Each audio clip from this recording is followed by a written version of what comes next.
Hello, everyone, and welcome to the Differential FPL YouTube channel where we discuss the Fantasy Premier League. On today's show, we will discuss my Gameweek 4 wildcard, as you can see on the screen, and then we'll also discuss a little bit of the players that arrived late in the transfer window. But before we move any further, please smash that like button and subscribe. We're happy to have you here, and thank you for coming. All right, that's great. I think I nailed that opening. All right, so let's get down to it. And right now, we're just gonna go through my Game Week 4 wild card. Abby was actually supposed to be here, but he's not here to poke holes in my wild card. So please let me know in the comments what you think about it. So let's kick this off real quick. I was trying to find some designs for like the first page here, but I couldn't. So I apologize for that. But here we go. I have 3 drafts I want to go through. So real quick, this is my first draft. Now this draft has Isaac in it, Isaac and Salah. As you can see, this is version 1. Quickly for those listening, just the audio version. I have because I'm playing my wild card, I was able to spread the money out by transferring out Palmer. So on my wild card right now, I have Pickford as in goal, Gabriel, Pickford and Dubravka in goal. Those are my keepers. Gabriel, Chalobah, Muniz, Van de Ven, and as Steve as my defenders. Salah, Semenyo, Kudus, Reinders, Grealish as my midfielders, and then Isaac, Pedro, and Thiago, who plays for Brentford, as my strikers. So, quickly regarding this team, this is what my team currently looks like on the wild card. The transfers I made was I brought in Pickford for sales. I decided to sell, sales. I decided to sell sales because obviously of that change in manager that we heard recently. Nuno got sacked, and Ange's coming in. As we all know, his football likes that high line, likes to attack. Really, he loves to attack. So for now, I'm just staying away from those Nottingham Forest defensive assets for now. So since I was on my wild card, I decided that this was a good time to actually go away from sales, right? All right, next up, another person I brought in was Munoz for Anderson, but that could have easily been Van de Ven because Anderson has a good match against Leeds next, and he's actually also been really good for what's it called, defensive contributions. So Munoz could easily come in for Van de Ven, and Anderson will be back. Anderson, Van de Ven, they're both the same price, 5.5. Next up is Grealish. Grealish right now, everyone's loving that pick. I actually love him as well. Since I got him at 6.5, I believe he's already gone up to 6.7. So I do get a little bit extra from bringing him in. But I don't know if I'm gonna keep him. Next up, Semenyo, also coming in for Palmer, who is still injured. So I decided to let go of him since I'm on the wild card. I will go back to him if needed. Also brought in Isaac for Watkins, who has been pissing me off, and then Thiago for Pirot. Now the most interesting one is Isaac for Watkins. I know you say, hey, Isaac hasn't started yet. You don't know what it's going to look like, but I really like this pick of Isaac. But I might still not go to it, as you will see from my next few versions. I believe that whichever way it goes, I still think I'm going to end up with Isaac as my most expensive striker. Maybe not this week, next week, but very soon it's going to happen. That Liverpool attack is really good. Doesn't look like they're going to slow down at all. So I feel like Isaac is going to give you a lot of value at 10.5. Only thing there that I don't like is the fact that it's not on pens. Salah is on pens, but it is what it is. Maybe he gets it later on. So this is the first version. The only reason why, as you can see, I was able to spread the money around a little bit, bringing in Pickford, bringing in Muniz, bringing in Grealish for Ramsey, who was like 4.5, bringing in Isaac for Watkins, who was 9, and stuff like that. And also taking out Pirot for Thiago. So I was able to spread the money, but I also don't like that midfield. I feel like I only have 2 big guns in this team, Salah and Isaac. No one else is a big gun that you could say, okay, this guy is definitely going to get me points, right? So, and then there's not a lot of money left in the bank. It's like 1 point something. So I'm not too pleased with this team the way it is, but it's still a working. But this is the first version. This is the current version that I currently have, right? Now, this is my second version, and I think this is the version that I will have in a few weeks. Here we go. Let me see. Here we go. This is version 2, Isaac, Salah, and Saka. Now, as you can see here, there's a difference in the keeper. I've gone down from Pickford to Petrovic. And then I've also changed my 4.0 defender. This one was more of like a cosmetic change.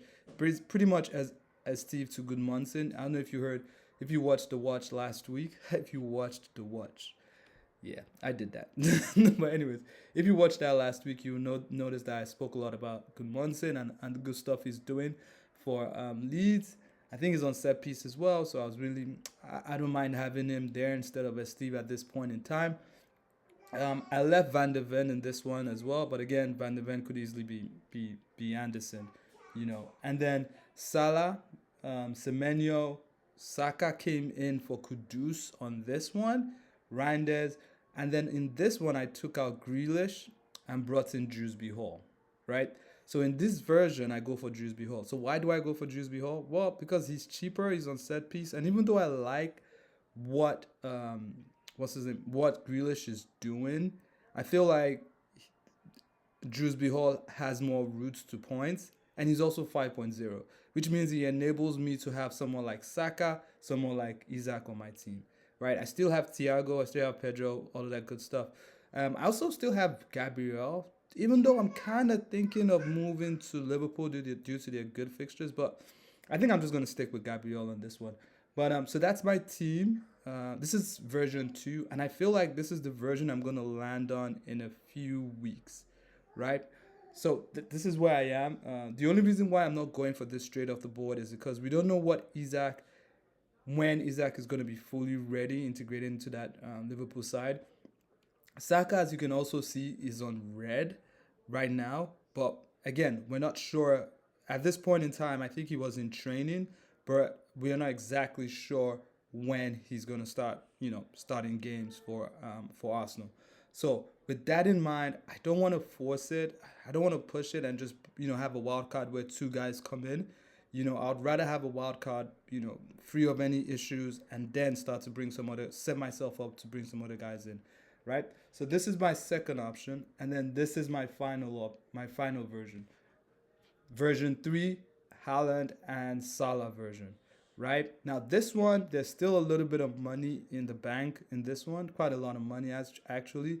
Enough money for me to go from Kudus to Saka when I take off Haaland. But again, this team, it's Petrovic in goal. In this one, though, I actually took out Van de Ven and Anderson and replaced them with Goodmanson. So I have two 4.0 defenders.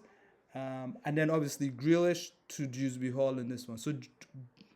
So Dewsbury Hall, who we call KDH, managed to survive 2 of my drafts. And I feel like this is the draft that I'm going to end up with before the start of the game week, with Haaland in there instead of Watkins. So Haaland, I'm bringing him in. I think he's going to last about 3-4 weeks, depending on how quickly Isaac gets up to speed. I mean, I spoke about Haaland in my watch list video. He was pretty much one of my top targets, but I did say that Isaac was my top target this week. And as you can see from the versions, he's still my top target, but I feel like I should not rush into it at this point, even though I'm on a wild card. I feel like if I can get Haaland in at 14.1, I can easily move away from Haaland to Isaac if I decide to after 1-2 weeks, right? And then Isaac has that nice game against Burnley coming up. He does have United this week, which is usually just so-so, but it's a good game week where he can get some goals. Also, he did score 5 yesterday, so hopefully he's in good goal scoring form here. So that's where I am in my wild cards. I think version 3 is what we're gonna go for. I am gonna go for at this point in time. I'm still workshopping the keepers. There's just no nice keeper at 4.5. You have to go up to like 5.0. Sanchez is 4.5 as well, but if I get Sanchez, I'm locking myself out of Palmer. And then obviously, even though I have two 4.0 defenders, when I do release some of that money from Haaland, some of that money could go to upgrading the defenders if I want. Also, Muniz is one that I'm going in for right now just because he has Sunderland. I think as the season goes on, I will probably come back on that Muniz price and try to get some money off it. But anyways, those are my three wildcard versions. Please, have a look at it. Let me know where and poke holes in it if you don't mind, because that's what we want. I want people to poke holes in it so that I can see if I'm actually doing the right thing or not. All right, so that's where I am in my wildcard. And then finally, I just wanted to talk a little bit about the guys that came in at the end of the transfer window and how it affects your teams. Right, so again, like I was expecting either Habib or Shola to join me on this one, but both of them were unavailable today. So here we go right now. These are the guys that currently came in. As you can see, I didn't put any names under them, so I'm just going to go through them, I believe. Isaac, he's still in the Newcastle jersey on the FPL website, so that's what I got for him. Freedom Fighter Sancho is also going to Aston Villa. That's another good one. We already spoke a lot about what Isaac brings to Liverpool. Sancho and Aston Villa looks like he'll get a prominent role because I don't think they have like a lot of good wingers there. They always play like some kind of 4-4-2 diamond formation, or they try to put Rodgers out on the left. I think with this signing, it might make Rodgers even a lot more enticing because now he goes back into the middle behind the striker, and that might help Watkins as well get some more goals. So look out for that. But let's see if Sancho does well. He seems to do well in smaller clubs. It's when he gets to the big stage that it looks a bit funny. But anyways, that's Sancho. Obviously, you see Nkapie as well, Arsenal defender. I'm not sure how much he costs. I think it's 5.5 or 5.0. Whatever it is, he's a good left back, but we don't know how many games he's going to get, whether he's going to go play left back or center back. Time will tell. But again, with Arsenal, they have so many defenders, so you're kind of like, where should I go to for steady points? I feel like there's going to be some sort of rotation there. I think Mosquera is going to get some games now with Saliba out. Apologies. And then we're also going to see Gabriel as well. Maybe get some rotation. But for now, I'm keeping Gabriel because I feel like maybe it's not the time yet. Next up is Simmons going to Spurs. Creative winger, midfielder, whatever it is. He's going to help their attack a lot. I'm hoping he does for this game week because it looks like I'm going to keep Kudus on my team for this game week. So he's one to look for, 7.0. I think Shola has him on his own version of his wildcard. So look out for Shola as well. He might actually put out a video of his wildcard. Okay, next up is also another guy that's going to Aston Villa. That's, what's his name again? Elliot from Liverpool. I actually really like Elliot. I have a thing for all these eights that play on the right side and use their left foot. I think that's a really good position for them because they can always cut in, use the left and get a left shot off. He didn't get the chances he would have wanted at Liverpool, but I feel like right now at Aston Villa they're gonna give him a chance to do well. So look out for that as well. He's also a really good player. Spurs also signed Kolo Muani. Bad news for Solanke, bad news for Richarlison owners, but we'll see how he does. I haven't, to be honest, I haven't watched him a lot. I watched him a couple times. PSG wasn't so impressed, and then obviously in the World Cup final a few years ago. Next up, a Ninja boy is coming to the Premier League. Is joining those Ninja boys in Fulham. With Bassi and Iwobi, Chukwueze, right foot on the right side using his left foot. He did really well. I think he was. I can't remember where he played this. I think he played in Villarreal first before he played in AC Milan. But whichever way, he's an interesting one to look for. 5.5. Fulham have a few attacking talents there that make sense. So keep looking there. Then there's the new keeper for Man United, Lemons. It reminds me of, oh my God, what's the name? Something Lemon. Is it Lisa Lemon? I don't know if you guys have watched 30 Rock.